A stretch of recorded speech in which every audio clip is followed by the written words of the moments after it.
There's a brief moment, almost invisible, that happens when someone calls you out. They question your character, accuse you of something, or doubt your intentions. And in that split second, most people do exactly what they've been taught to do. They defend themselves. They rush to explain. They say things like, "I didn't mean it," or "You misunderstood me," or "I swear, I'm not like that." It feels reasonable. It feels fair. But in that single reaction, they've already lost. Because the instant you defend yourself, you hand over your power. You confirm that their judgment matters enough to answer to. You think you're clearing your name, but all they see is someone scrambling to explain. And in that moment, you stop looking strong.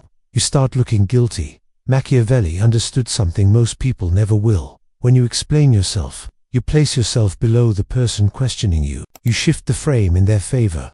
You silently agree that they have the authority to demand answers from you. And once you give them that, they own the narrative. Even if you're right, even if you're innocent, it doesn't matter. The second you justify yourself, you've already flinched. And in power games, a flinch is in the water. The truth is, defending yourself almost never convinces anyone.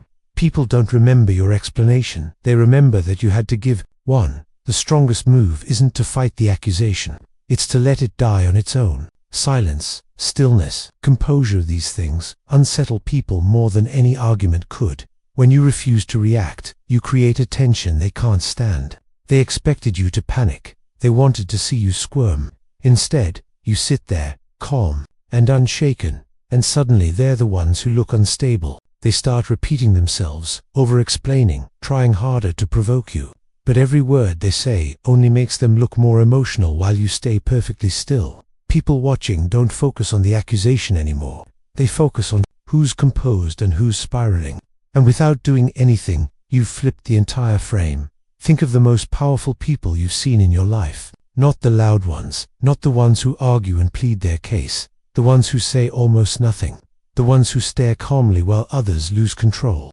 The ones whose silence makes you second-guess yourself. That's not an accident. That's strategy. When someone accuses you of being cold, manipulative, arrogant, don't deny it. Don't try to prove otherwise.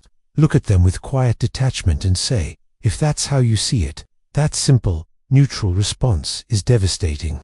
They were hoping for a fight, for emotion, for proof they struck a nerve. Instead, they're left standing there holding their own words while you walk away untouched. This isn't just theory, it works everywhere. In a meeting, if someone tries to undermine you, don't lean forward and justify yourself. Lean back, stay quiet, wait, then calmly ask them to explain their idea instead. The room instantly shifts. The pressure is now on them. The same applies in relationships. If someone says, "You don't care about me anymore," don't rush to reassure or explain. Hold your ground. Let the weight of their words hang in the air before you calmly respond. That's not how I see it. No anger, no panic, no defense. And just like that, the emotional frame tilts back in your favor. Most people can't handle being ignored. It eats at them. They post more. They provoke more. They spiral, desperate to pull you into their storm. But the less you react, the weaker they look. They become loud, emotional, and erratic while you remain composed. You don't even need to prove them wrong. They destroy themselves trying to get a reaction from you. And here's where it gets even more powerful. Instead of denying an accusation, turn it back on them. Someone calls you arrogant. Funny how confidence makes people uncomfortable. They say you're fake. People only say that when they stop getting what they want. Without raising your voice, you've just made their words look like insecurity. Now they're the ones scrambling to explain themselves, while you stay untouchable. Power is not loud. It's not in the man who shouts the most, or demands to be understood. Real power is silent. It's unreadable, unpredictable, untouchable. When you stop explaining yourself, something shifts. The world tilts in your favor. People can't pin you down, and that unsettles them. Because when someone is silent, when someone is calm in the face of attack, it forces others to question themselves. Suddenly, it's not you under scrutiny, them. Think about it. Have you ever seen someone stay perfectly composed while the room turned hostile around them? No frantic explanations, no raised voice, just calm, unflinching silence. The effect is chilling. The aggressors begin to falter. The crowd starts whispering. Why isn't he responding? Does he know something we don't?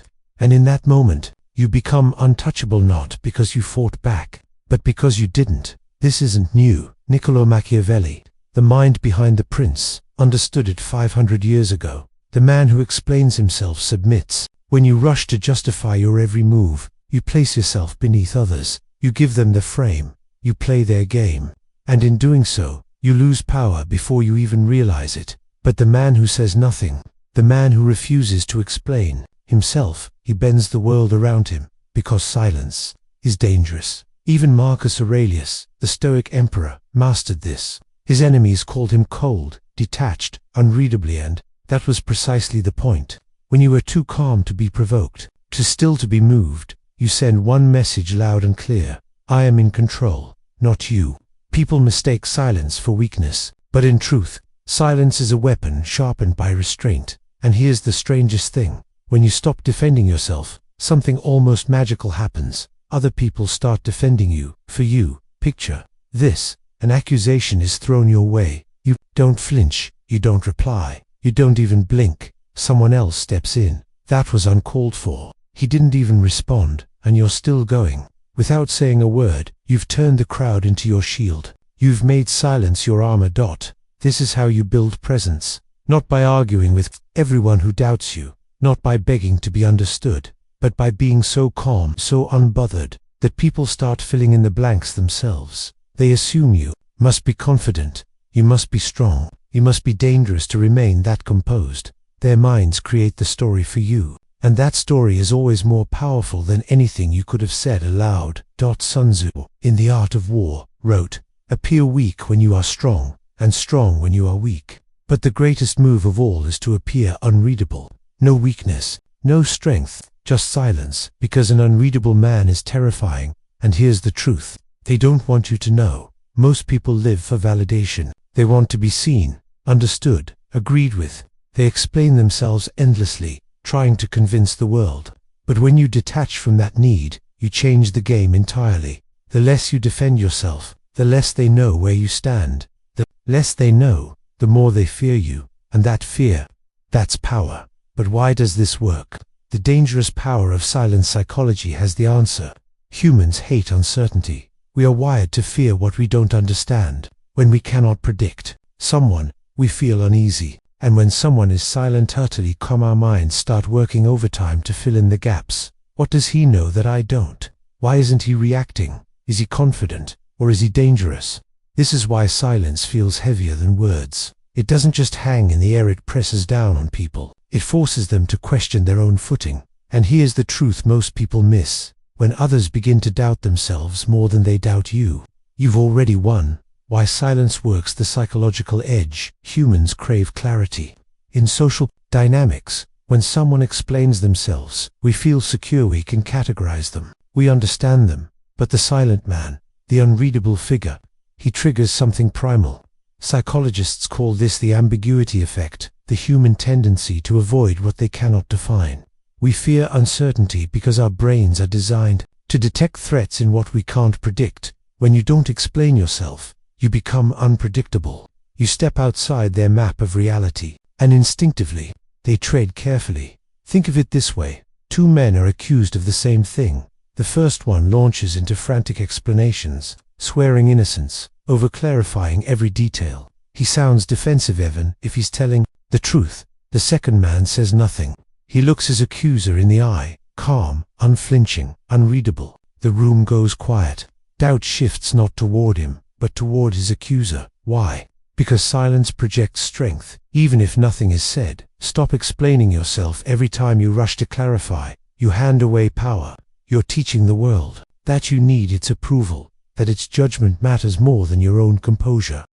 Machiavelli understood this centuries ago. The man who explains himself submits. When you explain yourself, you are playing on their field. You're fighting by their rules. But when you don't, when you choose silence, you force others to play your game. They're left in uncertainty, and uncertainty breeds caution. Power is never loud.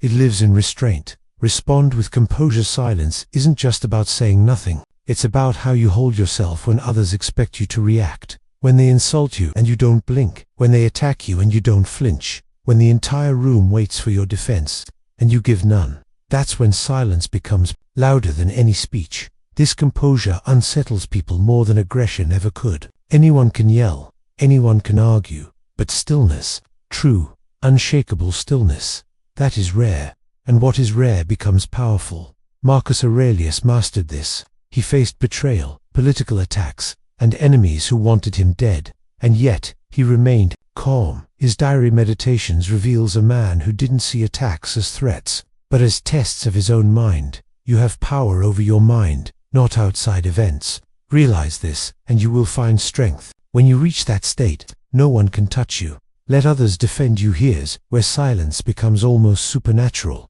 When you don't defend yourself, others often step in for you. Humans respect composure instinctively. They see someone calm, under pressure, and something in them rallies to protect it. You've seen this happen before. A man is mocked, he doesn't reply, and then someone else says, "Hey, that was uncalled for." He didn't even respond. Why are you still going? Without asking for help, you've turned the crowd into your shield. You've used silence to make allies without a single word. This isn't manipulation, it's psychology. Stillness creates an imbalance, and people rush to fill Ottofen in your favor. Control. The frame. Every conflict has a frame, a lens through which others view it. If you argue, you accept their frame. You've entered their arena, by their rules. But when you don't defend yourself, you step out of their frame entirely. You become untouchable. This is why powerful leaders throughout history often spoke less than anyone else in the room. They let others talk. They let others argue. And then, when the silence fell, they said a single sentence, if anything at all. And it carried more weight than the last hour of debate combined. Silence forces others into your frame, and in your frame, you win. Historical proof. The silent leaders. Consider Vladimir Lenin, who was known for sitting silently during debates, letting rivals speak until they tied themselves in knots. Then he would stand, speak briefly, and sway the room completely. Or Steve Jobs. When criticized in meetings, Jobs often didn't argue back. He would simply stare silently, calm and unmoving. The silence unnerved people so much that they often retracted their own points. Or even Julius Caesar, who, when accused of treason early in his career, walked calmly into the Senate unguarded. He said nothing to defend himself. He simply stood, poised and silent, until his accusers backed down. Silence works because it bends perception. The final secret, why it feels so dangerous when you're calm. They wonder. When you're silent, they assume. And when they assume, they hand you power without even realizing it. Sun Tzu wrote in The Art of War, appear formless, and they will fear you. Strike only when the enemy is unsteady. Silence makes you formless. They can't predict you. And because they can't predict you, they overestimate you. This is why, even in nature, stillness signals danger. The snake that coils silently, the predator that waits in perfect calm. Instinct screams, don't provoke it. It knows something you don't. You are that predator when you choose silence over reaction. How to master this in your life? Pause before you speak. Wait 2 or 3 seconds before replying. This subtle delay unsettles people, signaling confidence. Drop the need to be understood. You are not here to explain yourself. You are here to act, to live, to move forward. Those who understand will follow. Those who don't matter. Replace words with presence. Stand straight, hold eye contact, breathe slowly. People will read this as unshakable strength. Speak less, mean more. When you finally do speak, make every word intentional. The less you say, the more weight your voice carries. The paradox of silence. Here's the ultimate paradox. The less you defend yourself, the less you need to, because when you stop reacting, the world reacts for you. When you stop chasing validation, it comes to you. When you stop fighting, people start to fear fighting you. This is power, not the power of force, not the power of argument, but the power of restraint. Machiavelli knew it. Marcus Aurelius lived it. Sun Tzu preached it. The less you defend yourself, the more dangerous you become, not because you fight harder, but because you no longer need to fight at all. And that's exactly where you want to be.